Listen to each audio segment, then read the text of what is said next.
जय श्री माता जी।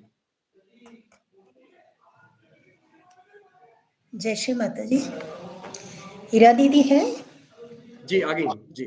हाँ। आज भी रियलाइजेशन का कार्यक्रम हुआ श्री माता जी की कृपा से जी। ट्रेनिंग सेंटर में, और बड़ा अच्छा रहा। और हमने एक प्रयोग भी किया आज, तो उसके बारे में भी चर्चा करेंगे।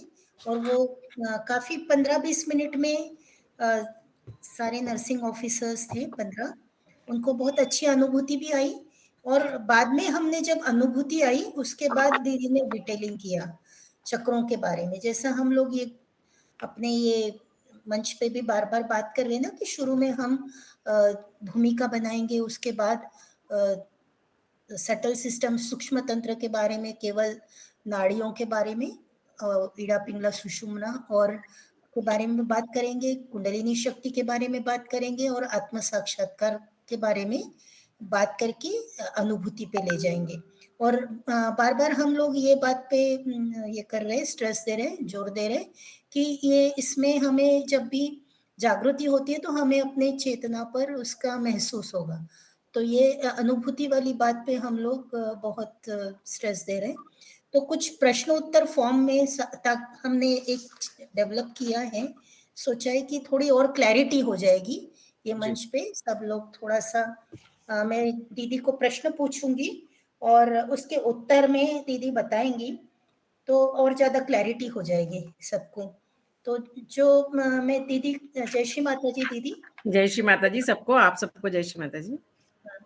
तो हम आज से चर्चा कर रहे थे, तो सबसे पहले तो मैं ये सब जानना चाहूंगी। हमने सबसे पहले वर्कशॉप किया था रॉयल स्टेट, तब भी चर्चा की थी इस विषय में। तो जब भी हम रियलाइजेशन का प्रोग्राम लेते हैं तो क्या हमें करना चाहिए और क्या नहीं करना चाहिए, बेसिक डूज एंड डोंट्स के बारे में आप थोड़ा बता दें फिर से एक बार। जी, आप कुछ प्रश्न पूछ रहे हैं प्रश्नों के रूप में? हाँ, आप क्वेश्चन हाँ, तो करिए जी। प्रश्न ये है कि जैसे जब भी रियलाइजेशन कार्यक्रम हम लेते हैं तब हमें डूज एंड डोंट्स, हमें क्या करना चाहिए और क्या नहीं करना चाहिए। ठीक है, तो जैसे सबसे पहले तो अपन सेशन में जैसे जा रहे हैं, तो पहले मैं आपको ये बताती हूँ कि क्या नहीं करना चाहिए। हम लोग ने पहले भी ये बताया हुआ है और हम लोग फिर से अभी इसको रिपीट करते हैं। तो सबसे पहले तो जैसे हम सेशन में गए हैं तो सबके सामने जैसे बंधन और अभिवादन से अपन शुरू करते हैं। तो सबके सामने जमीन पर हमें माथा टेक कर नमस्कार नहीं करना है, जो हम लोग अपने सेंटर पे करते हैं। तो वहां वो चीज हमें नहीं करना है। सबके सामने बंधन भी नहीं लेना है। यदि हमको ऐसा लगता है कि उचित है बंधन लेना यहाँ पर या कुछ, तो आप चित्त से ले सकते हैं, ठीक है। और उसके बाद में घर से बंधन लेकर के निकले। हम लोग निकलते ही घर से बंधन लेके, तो उसी को फॉलो करें। पहली बार में जय श्री माता जी नहीं बोलना है। सेशन में सबको जो हम संबोधन कर रहे हैं, तो पहली बार में जय श्री माता जी नहीं बोलना है। यदि आप सुबह गए हैं तो सुप्रभात या गुड मॉर्निंग बोल सकते हैं, दोपहर को है तो गुड आफ्टरनून वगैरह, या नमस्कार भी सीधे कर सकते हैं, नमस्ते कर सकते हैं। आप सबको इस तरह से कर सकते हैं। दिया लगाना या श्री माता जी की फोटो पर माल्यार्पण करना अपनी तरफ से, वो सब हमें नहीं करना है।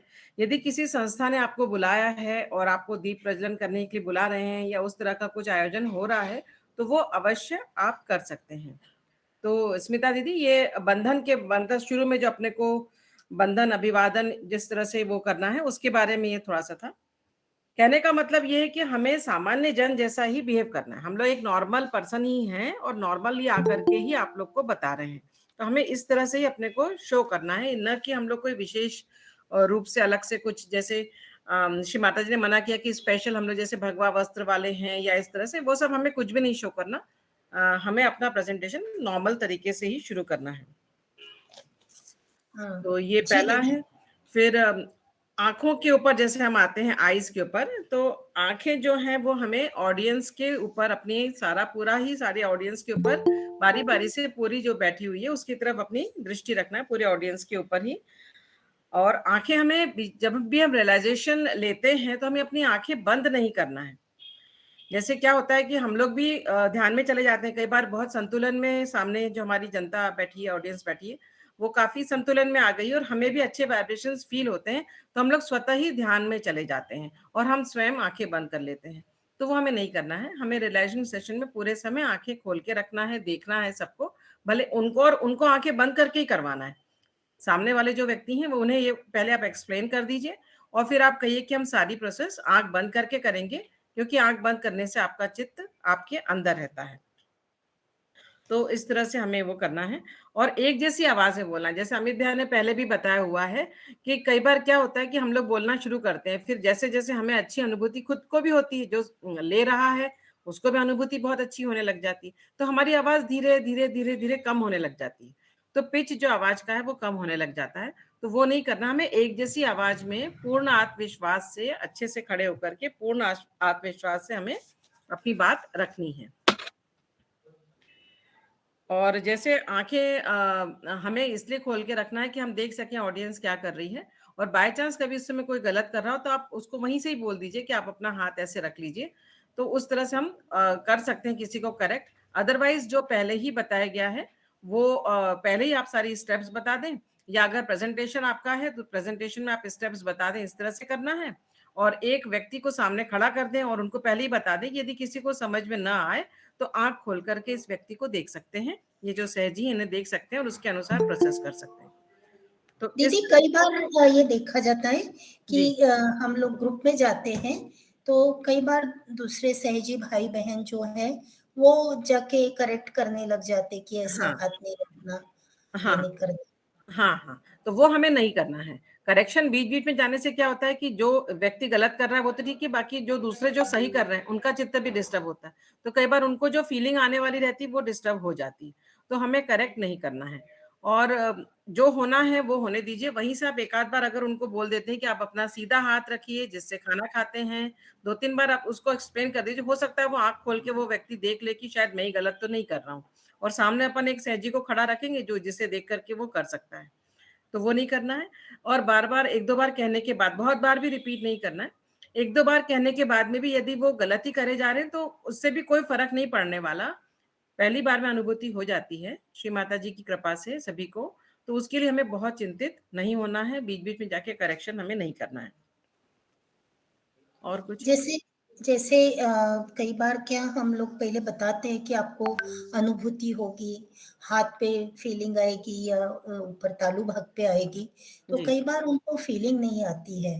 तो ऐसे समय हमें उस स्थिति से कैसे डील करना चाहिए हमें? एक्चुअली क जैसे आज भी हुआ था उस सेशन में उसने एक बोला कि मुझे तो कुछ भी फ़ील नहीं हो रहा है। तो उसमें अपन ये कन्फर्म करवा सकते हैं कि भई आप सुबह से यहाँ बैठे थे और अभी आपको जाना है, वापस आपको पढ़ाई करनी है। हम लोग ने ट्रेनिंग सेशन में लिया था। तो हम लोग ये बोल रहे थे कि आप सुबह से तो आपको कोई विचार आए क्या? तो वो लोग हाँ, नहीं करेंगे उस समय क्योंकि विचार तो थम ही जाते हैं। वो तो हमें पता है कि विचार थम जाते हैं, तो अपन धीरे से उनको उस जगह ला सकते हैं कि आपको कोई विचार आए तो वो कहेंगे नहीं। तो उस समय आप अपन कन्फर्म कर सकते हैं कि ये आप इस समय वर्तमान में थे क्योंकि आपके एक विचार और दूसरे विचार के बीच की दूरी बढ़ गई, जिसे विलंब या पॉज़ कहा जाता है। तो धीरे-धीरे अनुभूति भी आपको आ जाएगी और उसकी आप चिंता ना करें, आप रेगुलर करें तो आपको अपने हाथों पर अनुभूति आने लग जाएगी। या अपन धीरे से ये भी कह सकते हैं कि यदि आप बहुत गुस्सा करते हैं, आप क्षमा कर दीजिए किसी पे आपको गुस्सा आ रहा हो, यदि कोई अपनी बात मानने जैसा लग रहा हो। अदरवाइज़ लोग बोलने लग जाते हैं कि हम तो गुस्सा ही नहीं करते हैं, हम ऐसा-वैसा। तो अगर अपने को लग रहा है कि ईज़िली मान जाए तो आप क्षमा कर दीजिए, किसी को आपने अपने दिमाग में बिठा रखा हो, तो भी आपको अनुभूति आ जाएगी। और फिर आप ये भी बोल सकते हैं कि आपके अगर वहाँ पे सेंटर है, आप वहाँ पे जाइए। आप सबके साथ करेंगे तो आपको ज़रूर अनुभूति आ जाएगी। तो हमें ये नहीं करना है वहाँ पर कि 2-4 सहयोगी इकट्ठे हो गए और पीछे से उसकी कुंडलिनी चढ़ाने लग गए और माँ से विनती करने लग गए कि इसको हम अभी करवा के देखेंगे और इसके चक्रों को क्लियर कर दें। ये सब हमें पहली बार में नहीं करना है, क्योंकि उनको एक मालूम है चैलेंज की कि तरह लेते हैं बिल्कुल कि सब लग हाँ, जाते हैं सब कि 1-2-3 लोग उसके पीछे खड़े होके उसकी कुंडलिनी चढ़ाने लग जाते हैं, माँ से विनती कर रहे हैं, माँ इसको दे दीजिए, अनुभूति दे दीजिए। तो ये सब हमें नहीं करना है। कहीं भी नहीं है, नहीं जी। मेडिकल वाले एरिया में नहीं, कहीं पे भी आप कर रहे हैं तो वो बहुत अच्छे से गरिमामय तरीके से अपना प्रेज़ेंटेशन होना चाहिए। चाहे स्कूल में हो, चाहे कॉर्पोरेट सेक्टर में हो, चाहे आप घरेलू महिलाओं को बता रहे हो या घरेलू कोई ग्रुप में अपने फ्रेंड सर्कल में बता रहे हो, इसी तरह के प्रेज़ेंटेशंस होना चाहिए। ये नए जो लोग रहते हैं उनके लिए तो बड़ा थोड़ा अजीब लगता है जब हम लोग इस तरीके का करते हैं हाँ जी। तो ये ध्यान दे हम रखेंगे। अब दूसरी एक चीज़ पूछनी थी आपको कि जैसे हम लोग कति कई बार अति उत्साह में ना मिरेकल्स के बारे में बात करते हैं, या ये भी कहते हैं कि बीमारी ठीक हो जाएगी, सब सब अच्छा हो जाएगा, और ट्रीटमेंट्स के बारे में भी बताने लग जाते हैं एकदम पहली बार में ही। जी। तो इस ऐसा करने से मतलब क्या कोई लाभ है, या पहली बार ऐसा कर बताना चाहिए या नहीं? नहीं, पहली बार में हमें मिरेकल है के बारे में, ये बहुत चमत्कार होते हैं, आप भी आ जाओ, आपके साथ भी बहुत चमत्कार होंगे, या बीमारी के लेकर के कि भई आप आ जाओ, आपकी बीमारी तो बिल्कुल ठीक हो जाएगी, ये सब हमें नहीं करना है। कुछ लोग पहली बार में ही सारा ट्रीटमेंट बता देते हैं कि इसमें आप तो वो पीछे कैंडल रख लेना, आपको तो बहुत डिप्रेशन में हो, कैंडल रख के ध्यान कर लेना, या पानी में पैर रख लेना, एक पानी ठंडे में कर ले, एक में गरम में कर ले, या नारियल रख लेना, नींबू रख लेना, यहाँ तक मटके तक पहुँच जाते हैं। तो वो सब चीज़ें हमें पहली बार में नहीं करना। चाहे हम सेंटर पे ही एक ही व्यक्ति को भी अगर बता रहे हो, तो भी वो नहीं बताना है। कई बार सेंटर पे नए लोग आते हैं और हम बताते हैं, वहाँ भी ये नहीं करना है। ये जो चीज़ें बताई जा रही हैं, ये सभी जगह लागू होंगी, चाहे आप सेंटर पे लें, चाहे मेडिकल हॉस्पिटल्स वगैरह आदि में लें या स्कूल्स में लें, सभी जगह ये चीज़ें लागू होंगी। तो ये चीज़ें हमें पहली बार में नहीं करना है। बीमारी का बोल के आप ले आए और मानो उसने समर्पण नहीं किया और कुछ नहीं हुआ और बीमारी ठीक नहीं हुई, तो आपके ऊपर आ जाएगा कि आप तो बीमारी बोल के लाए थे। तो अपनी ही उसमें अपनी इमेज ही खराब होती है। तो ये कह सकते हैं, आप किसी कोई बहुत परेशान हो तो आप ये कह सकते हैं आप करके देख लीजिए। कई लोग के साथ बहुत सारी चीज़ें मिरेकल्स हुए हैं, हो सकता है आपके साथ भी हो सकता है, वर्ड लगा दीजिए, तो अपने ऊपर डायरेक्ट नहीं आता है। हो सकता है कुछ आपके साथ भी हो जाए, तो आप करके देख लीजिए, बहुत लोग को फ़ायदा हुआ है, बहुत लोग की बीमारियाँ भी ठीक हुई, इसे धीरे से समझा-बुझा के आप उसको ला सकते हैं। तो इस तरह से आप पहली बार में ये सब ना बोलें कि इतना सब होता है। इसी तरह फिर बाधा और भूत वगैरह इस तरीके का बात हाँ, नहीं ये सब करनी। नाम भी हमें पहली बार में नहीं लेना, क्योंकि भूत और ये सब वर्ड तो हम सहज में आके अब जानने लग गए। पहली बार में तो लोग उसको अलग ही तरीके से लेते हैं। इवन हम आत्मा भी बोल देते हैं तो उसको भी लोग अलग ही तरह से, पता नहीं कौन-सी आत्मा की बात कर रहा है। आत्मा अपने एक अलग ही तरह से लिया जाता है वर्ड। हाँ, तो वो सब चीज़ें भी हमें बहुत ज़्यादा उस विषय पर नहीं जाना। आत्मा हम जो अपने यहाँ बोलते हैं रियलाइज़ेशन में, वो एक आध बार ही बोले, पर बहुत ज़्यादा उसी पे लगे रहना, तो वो भी थोड़ा-सा हमें सेकंड, थर्ड टाइम हम लोग बताएँगे तो अच्छा रहेगा। जी। मैं समझ रही हूँ कि हमें बहुत गरिमामय तरीके से प्रस्तुति देना है। हाँ अब जी। एक जैसे प्रश्न है कि कई बार सहयोगी अकेला ही होता है और रियलाइज़ेशन देना है, तो क्या एक ही अकेले सहजी को रियलाइज़ेशन कार्यक्रम में अकेले ही देना चाहिए? नहीं, सहयोगी को अकेले रियलाइज़ेशन नहीं देना चाहिए, क्योंकि कई बार क्या होता है कि सामने वाले पर्सन्स के चक्र कैसे हैं, नाड़ियाँ कैसी हैं, कुछ पोज़िशंस हैं क्या, तो हम जानते हैं कि कुछ बाधाएँ तो नहीं हैं, और कई बार हम अकेले रहते हैं और सोचते हैं कि हम सब कर लेंगे, तो हो सकता है हम लोग नेगेटिविटी अट्रैक्ट कर सकते हैं, हमारे चक्रों चैनल्स में खराबी आ सकती है। तो बनते कोशिश आप यही करें कि या तो अगर नहीं हो पा रहा तो सेंटर बुलाएँ उनको, या फिर आप अरेंज कर लें कि हम कल बता देंगे, हम 2-3 लोगों की हमारी टीम आ जाएगी, भले ही आप 2 या 3 लोग भी साथ में रख लेंगे, तो फ़र्क पड़ जाएगा। तो अकेले तो नहीं करना है।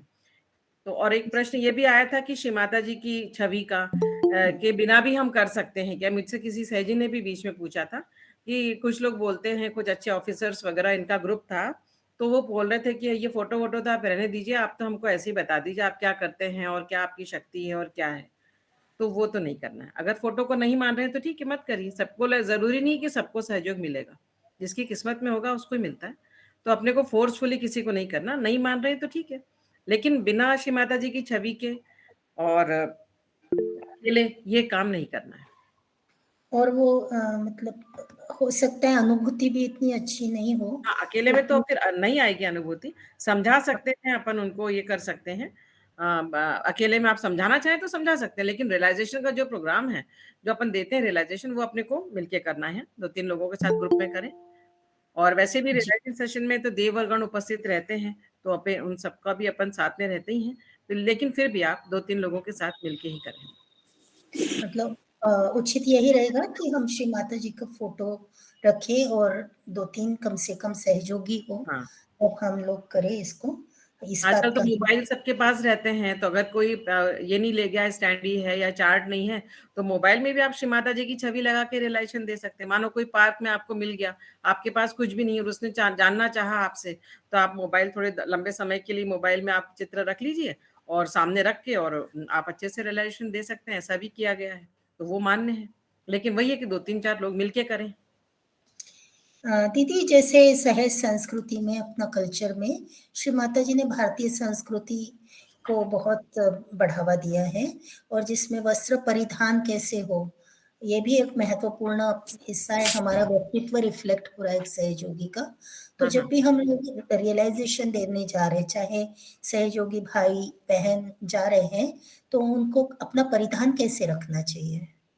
परिधान गरिमामय हो, ये वो तो अपन ने पहले भी इस बात को डिस्कस किया हुआ है कि वस्त्र जो है वो गरिमामय हो, कलरफुल जैसे हो, एकदम ब्लैक ना पहने तो अच्छा रहेगा।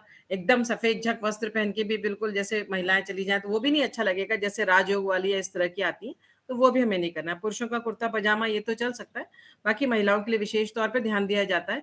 बनते कोशिश साड़ी पहने, लेकिन अब कई बार लोग बाग कार्यस्थल से और यहाँ से भी आते हैं तो आप सलवार सूट पहन के जैसे पूरे गरिमामय वस्त्रों में अच्छे से अच्छे वस्त्र पहने, प्रेस करे हुए हों, अच्छे से हों, सारा कुछ मतलब प्रेजेंटेशन आपका अच्छा होना चाहिए कि सामने वाले को लगे कि कोई स्मार्ट पर्सन आपको कोई अच्छी स्मार्ट चीज बताने आया है। मतलब ऐसा नहीं हाँ, कि साहब बिल्कुल दबी कुची आवाज में और गुचर मुचर चले गए हैं, बिल्कुल कुछ भी नहीं, ऐसा नहीं होना चाहिए। बहुत अमूल्य चीज हमें मिली तो उसका प्रेजेंटेशन भी वैसा ही होना चाहिए। सही सही है। जैसे अपनी सहयोगी बहनें विशेष रूप से ध्यान रखें कि स्लीवलेस नहीं पहने, हाँ जी। क्योंकि श्री चक्र, ललिता चक्र एक्सपोज़ होते हैं, हाँ। और इसी तरह जीन्स वगैरह नहीं पहने तो हाँ, बेटर तो ये रहेगा। सलवार सलवार, सूट वगैरह जो मान्य अभी किया गया है, तो उस तरह से कर लें और जी, थोड़ा-सा उस वस्त्रों का काफ़ी ध्यान रखना है। मतलब अवश्य करने वाली चीज़ों में जो आप अभी तक अपन डोंट्स पे चल रहे थे, अब हमें क्या करना चाहिए? मतलब अवश्य जो करना है, जो आपने पहले पूछा कि हमें क्या करना है और क्या नहीं, तभी तक अपन नहीं वाले पार्ट पे थे। अब हमें क्या करना है, उसमें ये वस्त्रों का चयन फर्स्ट नंबर पे कि वस्त्र आप जब जाएँ मीटिंग सेशन में, तो वस्त्र का चयन अच्छे से करें। बहुत अच्छे तरीके से तैयार होकर अच्छे से जाएँ, तो आपका प्रेज़ेंटेशन बहुत अच्छा रहता है। जी दीदी, आज एक मतलब एक रियलाइज़ेशन का मैं देख रही थी, और सहजी भाई भी बड़े उत्साह में रियलाइज़ेशन, खूब मन करता है ना सब कुछ बता दें एकदम पहली बार। हाँ, हाँ। तो वो सेक्टर के व्यक्ति थे, और उनको उन्होंने थोड़ा आध्यात्मिक तो भारत में सभी होते हैं, कुछ न कुछ जानकारी रखते हैं।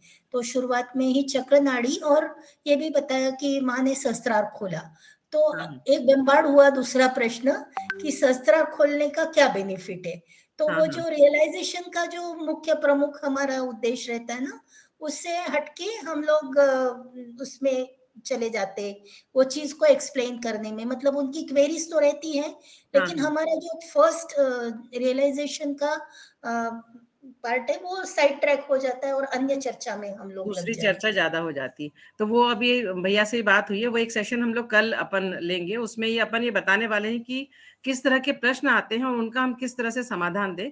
कुछ जी, 12-15 प्रश्न ये तैयार करेंगे और उसको उनके जो कॉमन आप लोग के भी कुछ आ रहे हों, तो अपने ग्रुप में आप डाल सकते हैं कि किस तरह के प्रश्न जो लोग सेशंस ले रहे हैं, उनके आ रहे हैं और आप कभी-कभी हम लोग जवाब नहीं दे पाते हैं, तो उनका जवाब क्या दिया जाए। तो आज आप लोग पुट अप कर दीजिए, तो वो कल एक सेशन लेंगे जिसमें सारे प्रश्नों का होगा। हम अभी जो लोग आप एक दीदी आपने जो पूछा था कि हमें क्या करना चाहिए, अवश्य करना चाहिए, उसके कुछ पॉइंट्स हैं। तो उसमें जैसे हम कोई सेशन हम जब चालू कर रहे हैं, तो सबसे पहले तो हमें अभिवादन तो सबका करना ही है, साथ ही हमें अपना इंट्रोडक्शन भी देना है। मतलब हम खुद जा रहे हैं, तो या तो हमारा इंट्रोडक्शन कोई और दे दे, जिसने हमें या तो बुलाया उसको अपन पहले से ब्रीफ कर दें कि हम ये हैं और इस तरह से।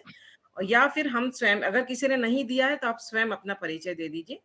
इसमें किसी को कोई शर्माने की ज़रूरत नहीं, कोई किसी पोस्ट पे हो या ना हो, गृहिणियाँ भी हों, तो अपना बता दीजिए कि हम ऐसे हैं, हम सहयोगा परिवार से आए हैं और हम इतने सालों से सहयोग कर रहे हैं। यहाँ पे आप इंट्रोडक्शन में कोई भी हो, यानी जो जॉब में हो या बिज़नेस में हो या गृहिणियाँ आदि हों, सभी सहज के महत्व का एक लाइन ज़रूर उसमें डाल दें कि हम इतने वर्षों से सहयोग कर रहे हैं और हमने इसको दैनिक जीवन में बहुत उपयोगी पाया है और हम प्रेमवश ही आपको बताने के लिए आए हैं और इसके लिए हमने कोई शुल्क नहीं लिया है। हम पूरे विश्व में यह कार्य निःशुल्क किया जाता है। लेकिन यह बहुत मूल्यवान है, ये भी आप एक लाइन पूरे कॉन्फिडेंस से जोड़ दीजिए कि बहुत अमूल्य चीज़ है, लेकिन ये निःशुल्क है क्योंकि इसमें डिवाइन वर्क होता है। ये चाहे जोड़ना चाहिए या लास्ट में बता सकते हैं। इनिशियली तो आप निःशुल्क वर्ड बोल सकते हैं। तो और जो हम लोग दूसरी बात कि जैसे ही सेशन मतलब इतना अपन ने इंट्रोडक्शन दे दिया और ये बता दिया, उसी समय आप शूज़ उतरवा लीजिए। क्योंकि फिर अपन जो बोलते हैं और रियलाइज़ेशन जो लेते हैं, जब तक व्यक्ति का चित्त अपने पर आ जाता है, तो रियलाइज़ेशन सेशन शुरू होने के पहले जब हम शूज़ उतरवाते हैं, तो फिर चित्त डिस्टर्ब हो जाता है। तो आप ये कह दीजिए शुरू में कि चूँकि यहाँ पे हम पाँचों तत्वों की सहायता लेंगे, तो आप कृपया शूज़ अपने उतार के जो चेयर्स पे बैठे हैं, वहीं चेयर्स पे पीछे खसका के रख दीजिए। चेयर्स पे भी क्या होता है, लोग बाग आगे उतार देते हैं, खुद बैठे हैं उसके आगे तो सामने चित्र, तो आप बोल दीजिए कि आप जहाँ बैठे हैं चेयर्स के अंदर कर दीजिए, शूज आपके अंदर थोड़ा सा पीछे कर दीजिए, तो आप पहले ही शूज उतरवा लीजिए सभी से, सब मान जाते हैं, इसमें कोई वो नहीं। आप इस तरह से अपना बताएंगे कि हम यहाँ तत्वों की सहायता लेंगे, तो वो जरूर आपकी मदद करते हैं कि हम भूमि तत्व की भी यहाँ सहायता लेंगे, तो शूज उतर। और वस्त्रों का जैसे बता दिया है, पूर्ण विश्वास से और खड़े होकर के बोलें और टू द पॉइंट बोलना है, मतलब अपने विषय से आप भटके नहीं।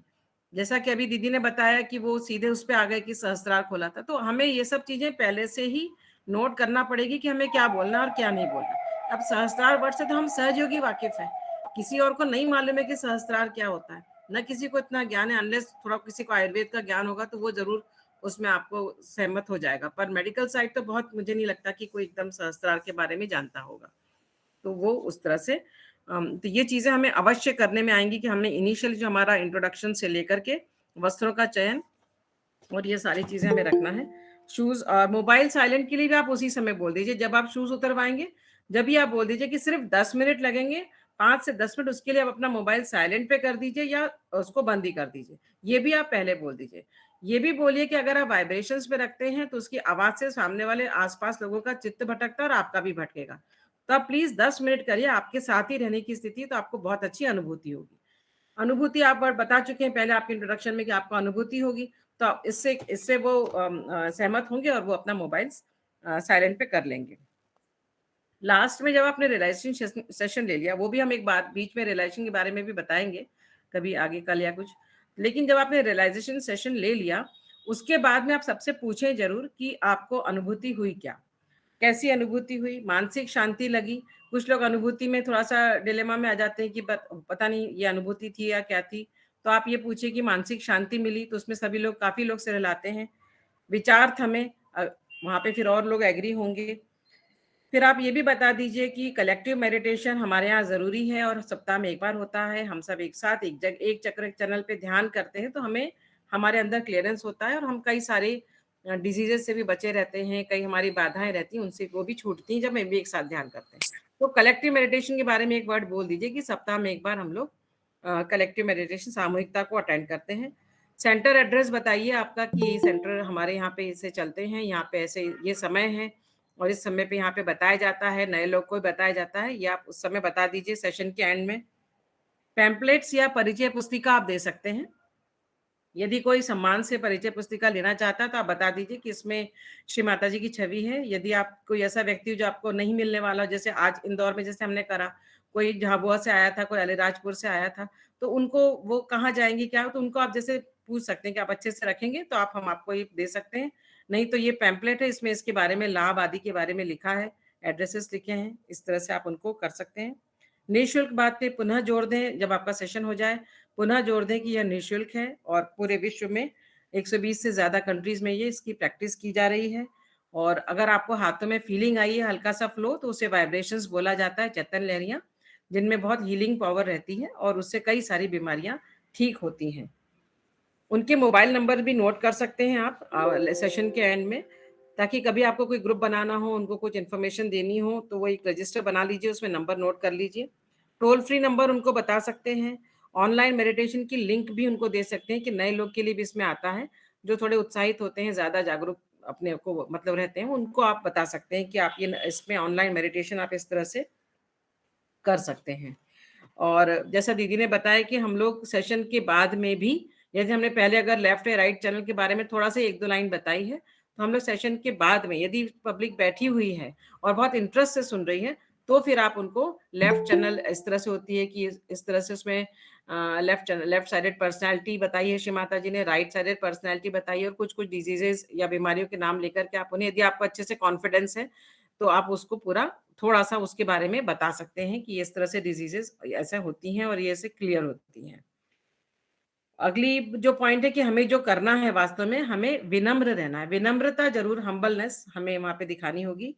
यदि कोई बीच में कोई प्रश्न करता है या बार बार कर रहा है, तो आप विनम्रता से उसे मना कर दीजिए कि ये आपके प्रश्नों के उत्तर जो है सेशन के एंड में दिए जाएंगे, सभी के आंसर्स दिए जाएंगे। इस मीनवाइल यदि कोई बहुत ज्यादा ही बार बार कर रहा है, तो जो हमारे साथ के सेशन में दूसरे सहयोगी जो हैं, जो उपस्थित हैं, जिनका उस समय मुख्य कार्य चालू हो जाता है, कि वो सहयोगी उस व्यक्ति पे अपना चित्त दें और माँ से विनती करें कि ये इतना जो बीच-बीच में बोल रहे हैं ना बोलें, तो वो व्यक्ति ज़रूर चुपचाप बैठ जाता है और शांति से सुनने लग जाता है, वो कार्य तो घटित होता है। बंधन भी आप चित्त से उसको दे सकते हैं कि अभी ये डिस्टर्ब ना करे कलेक्टिविटी को। अन्य सहजी दे देखिए सकते हैं और जैसे जब भी हम लोग जी, हम रियलाइज़ेशन का कार्यक्रम आयोजित करते हैं, तो हमें अपने ऑडियंस को जानना बहुत ज़रूरी है और उस हिसाब से हम भूमिका बना सकते हैं। हाँ, जैसे हम लोग एक स्वास्थ्य कर्मियों के साथ करते हैं हमेशा, हम लोग ये कहते हैं कि क्या आपको तनाव होता है?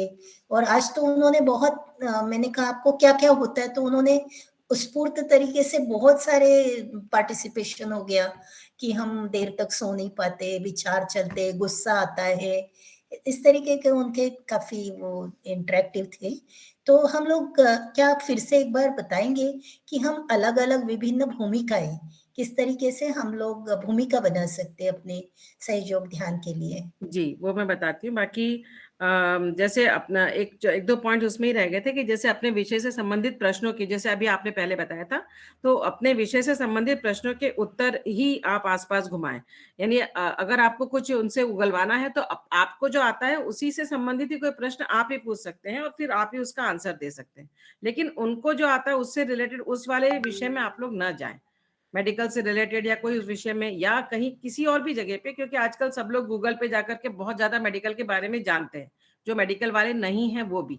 तो उस तरफ ना जाने के बजाय हमें जो सहयोग और अध्यात्म के बारे में जितना हमें पता है, आप उसी विषय पे रहें और उसी में से एक आध प्रश्न उछाल के उन्हें पूछ सकते हैं और खुद आंसर दे सकते हैं। तो अपने विषय से संबंधित ही लीडिंग क्वेश्चंस पूछें यदि आवश्यक हो तो। और जगह का चयन जैसे आपने बोला कि हमें ऑडियंस के बारे में पहले से ही पता होना चाहिए। तो जो व्यक्ति 2-4 युवा शक्ति या कुछ हैं या ज़िम्मेदार व्यक्ति हैं, वो पहले जाकर के जगह देख लें कि हमें कहाँ पर करना है, वहाँ पे क्या व्यवस्था है, प्रोजेक्टर आदि है कि नहीं या हमें चार्ट कहाँ लगाना है, तो कील वगैरह लगी है कि नहीं। कभी-कभी रस्सी वगैरह भी ले जानी पड़ती है कि कहीं में बाँधना पड़े, तो वो सब भी आपको अपने साथ ही रखना पड़ेगा क्योंकि वहाँ जाके हम नहीं ढूँढा सकते कि हमें ये दे दीजिए, वो दे दीजिए। स्टैंडी की व्यवस्था है कि नहीं, उसको उसको चूँकि वो लंबाई भी जैसे आज हो रहा था कि थोड़ी ऊँची पड़ रही थी, तो उसको पकड़ने के लिए कुछ लंबे व्यक्ति या इस तरह से वैसा हो, नहीं तो फिर चार्ट टाँगने की व्यवस्था हो, तो उस तरह से हो जाए। तो वो चीज़ें हमें थोड़ा-सा पहले से ही पता लगा लेना चाहिए। एक्सटेंशन कॉर्ड कई बार उसके साथ लगता है तो वो भी हम देख लें, अगर नहीं हो तो वो भी हमें खुद ही लेकर के जाना पड़ता है। तो ये थोड़े डूज़ एंड डोंट्स के बारे में थे। आप अभी क्या इंट्रोडक्शन के बारे में पूछ रहे हैं या फिर अपन हाँ, किसी का सेशन मैं फिर से हम लोग दोहरा सकते हैं विभिन्न तरह की भूमिकाएँ, जैसे कैसे हम लोग स्टार्ट करें? तो आप थोड़ा-सा मैं विभिन्न सिर्फ पॉइंट्स अलग बता देती हूँ ताकि वो नोट कर लें, फिर अगर उसमें कुछ प्रॉब्लम आती है तो अपन आगे करेंगे। तो अभी जी, अभी आज जिन लोग को भी बोलना है वो भी बोल पाएँगे। मैं सिर्फ शॉर्ट में कुछ पॉइंट्स बता देती हूँ कि जैसे कई बार क्या होता है कि हम लोग लेने गए हैं सेशन, हम लोग सीधे सटल सिस्टम या सूक्ष्म तंत्र के चार्ट को ही एक्सप्लेन करने लग जाते हैं।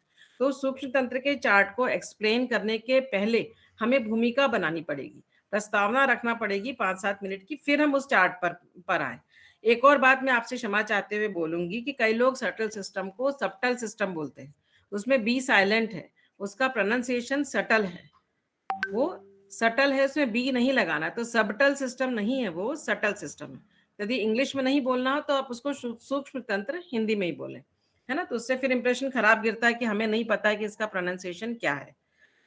तो जैसा हमने बोला कि इंट्रोडक्शन हम कई तरीके से ले सकते हैं। अम जैसे कि हम लोग श्री माता जी के परिचय से भी हम लोग डायरेक्ट श्री माता जी की छवि अगर लगा रखी है पावर पॉइंट पे प्रेजेंटेशन में शुरू में, तो आप श्री माता जी का परिचय इस तरह से देखिए कि ये श्री माता जी निर्मला देवी हैं जिन्हों स्वयं चिकित्सक, जिन्होंने एक विधा विकसित करी। जैसा कि मैं पहले भी आप लोगों को बता चुकी हूँ कि उन्होंने हमारे भारत में वर्णित आध्यात्म को और साइंस से जोड़ा और साइंस से भी आगे उन्होंने मेडिकल साइंस से जोड़ा और सब कुछ उन्होंने हमें अनुभूति पर बताया है। तो हम वही बात आपको यहाँ बताने आए हैं। इस तरह से 2-3 लाइन आप लोग और ऐड करिए, मैं भी आपको पॉइंट्स बता रही हूँ कि इस तरह से आप 2-3 लाइन ऐड कर सकते हैं। अगला आप ये बता सकते हैं कि आज तनाव सब तरफ है, तनाव व्याप्त है और तनाव हमें तनाव का जैसे दीदी ने बताया कि आपने पूछा इंटरैक्शन भी कर सकते हैं कि आप लोग को तनाव होता है, तो क्यों होता है? तो वो लोग आंसर्स देंगे। तो उसमें आप लोग फिर इसी पॉइंट पे रख सकते हैं कि आम तौर पे ऐसा देखा गया है कि तनाव जो है वो विचारों से उत्पन्न होता है और विचार कहाँ से आते हैं? या तो भूतकाल से या भविष्य से। तो हम लोग कहाँ नहीं रहते हैं? वर्तमान में। इस तरह से आप उन्हीं से पूछिए कि वो लोग ही आंसर देते हैं कि हम वर्तमान में नहीं रहते हैं। तो फिर आप पूछ सकते हैं कि क्या आपके पास वर्तमान में रहने का कोई तरीका है? आंसर नो में ही आएगा। तो फिर आपको बताना है कि हम एक तरीका आपको बताने आए हैं, जो सहयोग मेडिटेशन है। इस तरह से आप आगे शुरू कर सकते हैं। अगला आप बोल सकते हैं कि आजकल मेडिकल साइंस में बहुत ज़्यादा प्रगति हुई है। आजकल जो है कई सारी दवाइयाँ बाज़ार में आ गई हैं, कई सारे इन्वेस्टिगेशंस शुरू हो गए हैं, कई जगह होते हैं। आप लोग भी कई बार करवाते होंगे, देखते होंगे 50-60 इन्वेस्टिगेशन एक ज़रा से ब्लड में सारे कुछ हो जाता है, सब कुछ हमें पता लग जाता है। फिर भी क्या कारण है कि बीमारियों की भी उतनी ही संख्या बढ़ती जा रही है। बहुत सी बीमारियाँ परमानेंट हैं, वो ठीक ही नहीं होती हैं। दवाई लेना है, ज़िंदगी भर लेना है दवाइयाँ, तो ऐसा क्यों होता है? तो इस तरह से भी आप शुरू कर सकते हैं और फिर बाद में थोड़ा-सा समझा के फिर सूक्ष्म तंत्र पे आ सकते हैं। बच्चों के बारे में भी आप ज़रूर बता सकते हैं, जैसा कि पहले भी बताया गया कि हर घर में बच्चे भी हैं, हर घर में युवावस्था के बच्चे युवा भी हैं, तो किशोरावस्था के बच्चे भी हैं। भले ही अभी इस समय वो प्रेज़ेंट ना हो, इस समय एडल्ट्स ही आपके सामने बैठे, लेकिन हर के घर में प्रॉब्लम बच्चे को युवावस्था, किशोरावस्था वाले बच्चों को लेकर के होती है।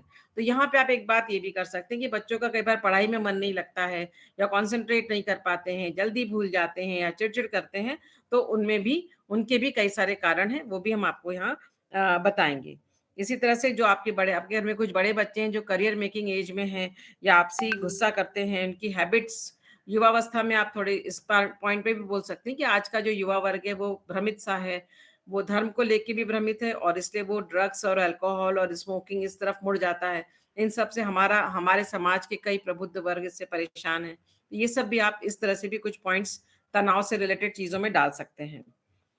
बहुत कुछ आगे कुछ करना हो यदि वहाँ पे ऑडियंस इस तरह की हो कि जो खेती वगैरह भी करते हैं, तो आप खेती का भी बता सकते हैं कि ये थोड़ा-सा आपका इंट्रोडक्शन दिया, फिर आप थोड़ा-सा खेती पर भी आ सकते हैं कि इसके हमें भारत सरकार ने भी खेती में भी इसकी परमिशन दी हुई है और कई जगह इसके प्रयोग हो रहे हैं। एक लाइन बोल के आप छोड़ सकते हैं। यदि कोई खेती या एग्रीकल्चर के बारे में इंटरेस्टेड होगा, तो वो आपसे बाद में ज़रूर प्रश्न पूछता है। पशुपालन में भी आप इसी तरह से एक लाइन दे सकते हैं कि पशुपालन में भी इसका उपयोग पाया गया है। फिर आप ये भी कह सकते हैं कि हमारे शास्त्रों में जो ज्ञान है, वो सब कुछ श्री माताजी ने बताया हुआ है और हमें वर्णित है, लेकिन श्री माताजी ने उसको बहुत शॉर्ट फॉर्म में और आजकल हम मॉडर्न ज़माने में उसको किस तरह से उस हमारे ही धर्म ग्रंथों का पालन कर सकते हैं, वो उन्होंने बताया है और उसको उन्होंने साइंस से जोड़ा है। इस बात पे आप जोर दे सकते हैं। घरेलू महिलाओं में भी तनाव और समस्याएँ रहती हैं, तो आप थोड़ा-सा उस पे भी अपना कुछ तैयार कर सकते हैं कि थोड़ा 2-3 लाइन उस पे भी बोल करके और फिर बोल सकते हैं कि वे परेशान रहती हैं और महिलाएँ हैं, घर में भी हैं और अगर वो जॉब भी करती हैं, तो वर्क लाइफ बैलेंस भी एक बहुत बड़ी प्रॉब्लम होती है, जो सभी के साथ हो सकती है। खुशी पाने का और आनंद पाने का एक बहुत शानदार तरीका है, इस तरह से भी आप इंट्रोड्यूस कर सकते हैं। तो व्यक्तित्व विकास और पर्सनैलिटी डेवलपमेंट का भी एक बहुत सुंदर तरीका है। कोई क्लास अटेंड करने की ज़रूरत नहीं, आपका व्यक्तित्व ऑटोमैटिकली भीतर से चेंज होता चला जाता है। एक ये लाइन आप डालेंगे, जब आप फिर रिलेशन के बाद उन्हें कुछ व्यक्तित्व के बारे में बता देंगे, चक्रों के अनुसार, तो उन्हें पूरा ही पूरा इस पे विश्वास हो सकता है। तो इतनी तरह से इंट्रोडक्शन दे करके फिर आप सटल सिस्टम पे मतलब इसमें से कुछ पॉइंट्स आप ले लीजिए, उनका छोटा-सा 5 मिनट का तैयार करके मिक्स भी इनको कर सकते हैं। वो करके फिर सटल सिस्टम सूक्ष्म तंत्र पे आएँ और फिर आप उसमें थोड़ा-सा हल्का-सा बता दीजिए लेफ्ट राइट चैनल परमात्मा की शक्ति प्रवेश करती है और हम इसकी अनुभूति करेंगे, जो श्री माता जी की छवि के सामने ही होती है और उसके कुछ स्टेप्स हैं जो हम यहाँ बताएँगे। तो क्या आप अनुभूति करना चाहेंगे? इतना करके आप उतना अच्छे से बताएँगे तो वो अनुभूति करने के लिए ज़रूर हाँ करेंगे। यस। दीदी आज जैसे बहुत अच्छी अनुभूति उनको रही और जैसे कि शुरुआत में आपने बहुत ब्रीफ में बताया था नाड़ियों के बारे में और कुंडलिनी माँ के बारे में, लेकिन बाद में अनुभूति होने के बाद फिर आपने चक्रों के बारे में डिब्रीफ किया, तो वो लोग काफी रुचि लेके सुन रहे थे, ये बात हाँ, मैंने देखी। हाँ, हाँ। तो ये थोड़ा-सा जो पैटर्न था, ये मुझे लगा काफ़ी उपयुक्त रहा आज हाँ, काफ़ी हमारे। उपयुक्त है। वही इसीलिए बोल रहे हैं कि जैसे सूक्ष्म तंत्र के चार्ट के बारे में हम लोग जो बहुत डिटेल में पहले ही दिन एक्सप्लेन करने लग जाते हैं और सहस्त्रार तक पहुँच जाते हैं और फिर वो कुछ क्वेश्चन पूछेंगे तो हम ही आंसर नहीं दे पाते, तो वहाँ तक अपनी कोई स्थिति लाना नहीं है। बहुत शॉर्ट में बता दीजिए, ये सूक्ष्म तंत्र है, सबके अंदर है और ऐसा पाया गया है कि ये इसके कई बार आपने इसकी छवि देखी होगी, कोई आयुर्वेद की बुक में या आर्टिकल में आप देखते हैं, पर हम इसके बारे में जानते नहीं। श्री माता जी ने इसके बारे में विस्तार से बताया है, अभी हम आपको शॉर्ट में बता रहे हैं। हम लोग ये अनुभूति का सेशन करेंगे, इसके बाद किसी के कुछ इसके बारे में जानकारी होगी तो वो आपको दी जाएगी। तो इस तरह से हम कर सकते हैं। इसके और कुछ चर्चा होगी तो अपन बाद में करेंगे, अभी बाकी लोग भी अपना कुछ तैयारी करके आए हैं, उनको सुन लेते हैं। जय श्री जी माता। दीदी, जय श्री माता जी और धन्यवाद। कल और हम लोग विस्तार से और बात जी। करेंगे। अ,